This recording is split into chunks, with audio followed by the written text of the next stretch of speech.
অর্থ পাচারকারীদের বিরুদ্ধে কঠোর ব্যবস্থা নেওয়ার নির্দেশ প্রধান উপদেষ্টা ডক্টর ইউনূসের। প্রধান উপদেষ্টা অধ্যাপক ডক্টর মোহাম্মদ ইউনূস জানিয়েছেন, দেশের সম্পদ কিভাবে লুটপাট করা হয়েছে তা জাতির সামনে প্রকাশ করা হবে। এজন্য সংশ্লিষ্ট সব সংস্থাকে ঐক্যবদ্ধভাবে কাজ করার নির্দেশ দিয়েছেন তিনি।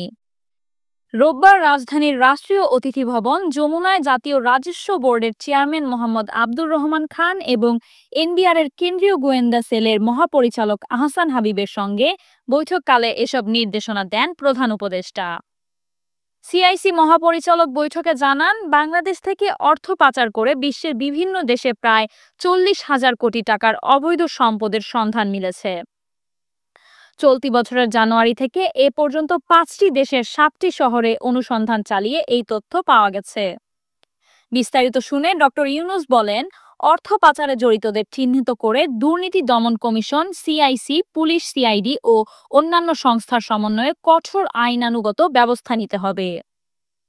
তিনি আরও বলেন, এমন দৃষ্টান্ত স্থাপন করতে হবে যাতে ভবিষ্যতে কেউ দেশের সম্পদ লুট করে বিদেশে সম্পদ গড়ার সাহস না পায়।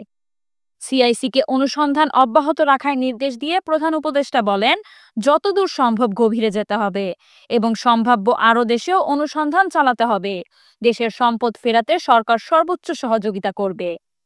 অর্থনৈতিক খাতের এই লুটপাটকে ভয়াবহ দেশদ্রোহিতা হিসেবে আখ্যা দিয়েছেন তিনি আরও বলেন, ভবিষ্যৎ প্রজন্মের জন্য একটি সুন্দর দেশ গড়ে তুলতে হলে লুটেরাদের অবশ্যই আইনের আওতায় আনতে হবে। প্রিয় দর্শক, এই ছিল সর্বশেষ সংবাদ। পরবর্তী সংবাদ পেতে চোখ রাখুন ক্লিক নিউজ 24 এর ইউটিউব চ্যানেলে। ধন্যবাদ।